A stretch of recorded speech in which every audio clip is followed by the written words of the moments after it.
When I hear this text, and thank you, Amy, I also hear the sins of the mother are visited in the household for the next generation, and I know you want to know why. Because as a teenager, I would debate with my parents over the smallest thing, like, Michelle, it's time to mow the lawn. And I would say, not now, I have to do homework. And they would say, no, really, it's time to mow the lawn. Did I skip music? Oh, okay. So, and I could debate whether I skipped music. So, and they would say, mow the lawn, and I would say, no, really, it's time for, and I would pick a sibling, any sibling. It's their turn. And they would say, no, it's time for you to mow the lawn. And trust me, you'll be motivated before 5 o'clock. And then, as a parent, I say things like, hey, Liam, the garbage has to go out. And he says, Mom, I'm in the middle of homework. And I say, then take a break and take out the trash. And he says, but can't you do it this time? And I think of this text. Free will is just a real booger, isn't it? It catches us every time, and here's the catch. Because our free will is intricately and intimately connected to that will of God and the freedom of others. And if we insist on putting ourselves first all the time, if we insist on saying, I don't wanna, I got this other thing I want to do, send somebody else. Can't we pay somebody to do that?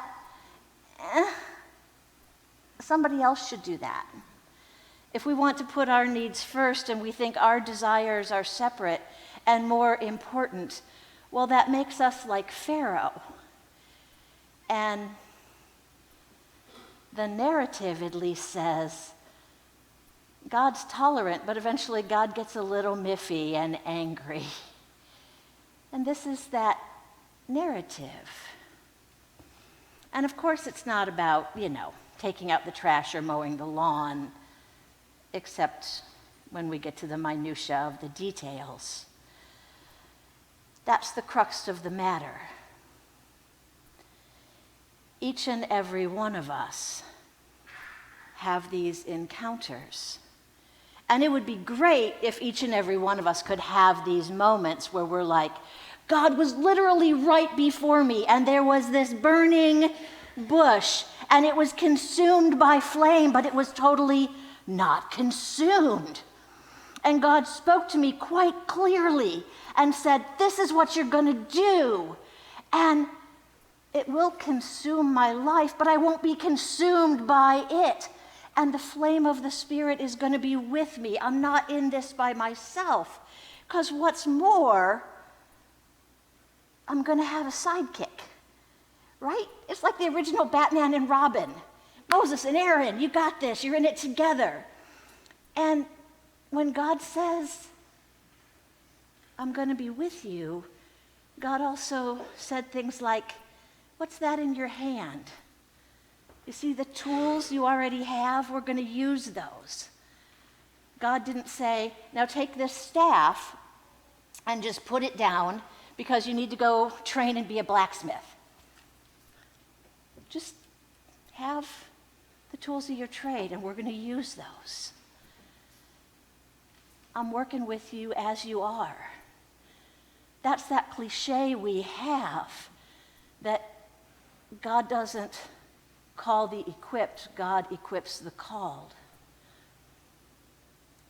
And that's what this is, this scripture narrative.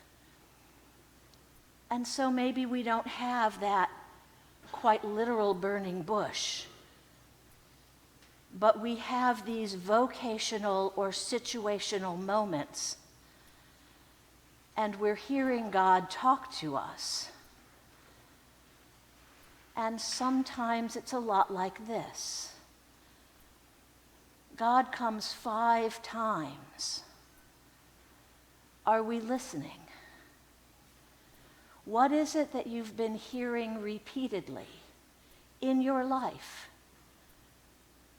vocationally or situationally?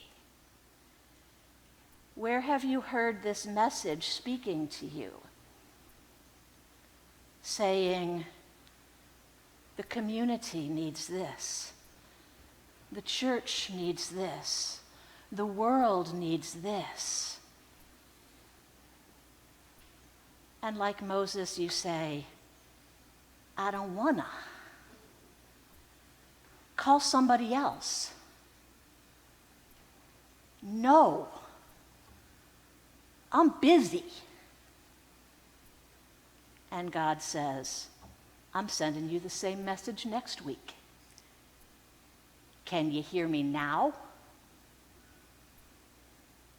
But I don't wanna. Can you hear me now?